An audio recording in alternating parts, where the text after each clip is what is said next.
All right, let's get into it. Today we're going to unpack one of the most incredible logistical stories in modern engineering. It's a tale of massive ambition, scale, and a puzzle that literally spans an entire continent. So, here's the big question, the central paradox we're exploring. How on earth do you build a plane when some of its parts are too big to fit inside the very cargo planes you use to transport them? It sounds impossible, right? It's the ultimate ship-in-a-bottle problem, except the ship is way bigger than the bottle. And the company at the heart of this challenge is Airbus, the European manufacturing giant. But you have to understand, Airbus isn't just one big factory. It's a massive, coordinated effort spread all across Europe, which creates, well, a pretty monumental challenge. And to really get why this is so tricky, you have to look at this number, 3. On average, Airbus has to finish building 3 brand new airplanes every single day just to keep up with demand. That insane production rate is what drives this whole incredibly complex operation. They literally can't afford any delays. Okay, so this is where the real problem starts to take shape. Airbus doesn't build planes in one place. They use experts from all over. The wings, they're built in the UK. The tail section, that comes from Germany. The nose, France. All these giant, ridiculously expensive parts have to somehow make their way to one final assembly line in Toulouse, France. Now, originally, they tried using trucks and ships, but it was just way too slow, taking months. So Airbus knew they needed something better, and what they came up with was brilliant. They didn't just buy a cargo plane. They designed and built their very own, taking a little inspiration from the sea. And here it is, the Beluga. This plane, designed back in '94, has one job and one job only: hauling enormous airplane parts. And its coolest feature? That huge nose hinges upwards, kind of like the hood of a car. This lets them load a $40 million pair of wings straight in, super easily and safely. The Beluga was an absolute game changer. I mean, think about it. Journeys that used to take months by sea and road, bam! Suddenly they were cut down to just a few hours. This incredible efficiency is what allowed Airbus to keep up with that insane global demand. So for a while, this system was perfect. It was a beautiful, well-oiled machine. But you know how it goes. Airbus decided to dream bigger. Much, much bigger. They greenlit the A380, the world's largest passenger jet. And in doing so, they accidentally created a brand new, even bigger problem for themselves. And right here, this is the math that just doesn't add up. The main body of the new A380, the fuselage, was 8.4 meters across, but the cargo bay of their biggest transport plane, the Beluga, was only 7.5 meters high.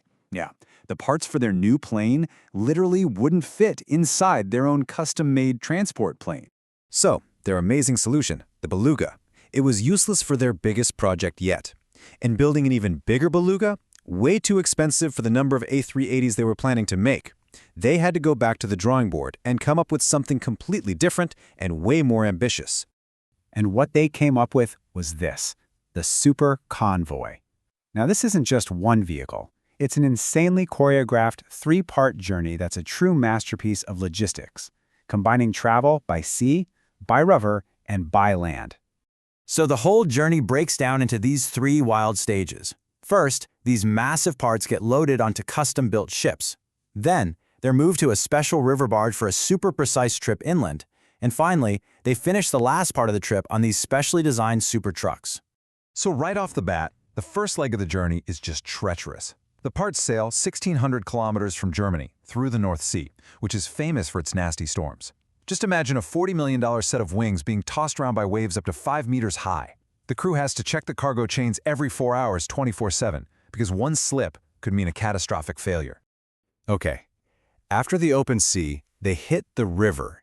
And this is probably the most nerve-wracking part of the entire trip. To get where they're going, the barge has to squeeze under this historic bridge, the Pont de Pierre. But because of the ocean tides, the water is almost always too high. The captain gets one 3-minute window at low tide to make it through. And get this, the barge is so wide that they clear the bridge's arches with only inches to spare on each side. If they miss that tiny 3-minute window, the entire convoy gets delayed for 12 hours, which messes up the whole production schedule. It's an incredible blend of 19th century architecture and 21st century precision. All right, for the final leg, the convoy hits the road for the last 250 kilometers. This thing travels only at night to avoid messing up traffic. It has a 40-person escort of police and engineers, and it crawls through these tiny French villages, navigating corners where a giant wing might pass just centimeters away from old buildings and streetlights.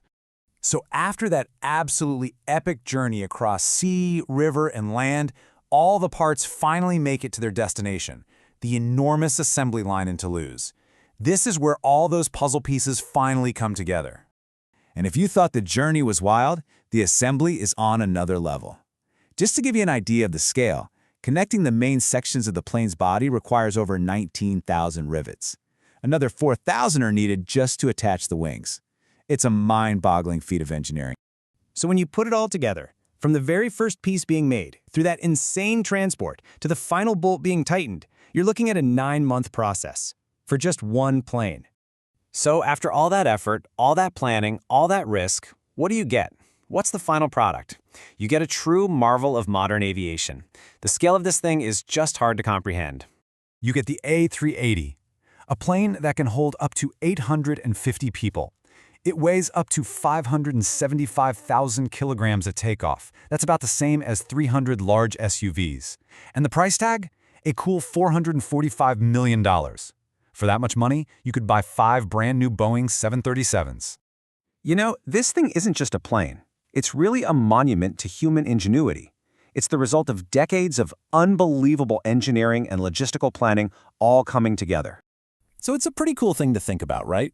The next time you're at an airport and you see one of these gentle giants taxiing on the runway, you'll know the secret story behind it, the hidden, epic journey its parts took just to become a plane. The A380 really stretched what we thought was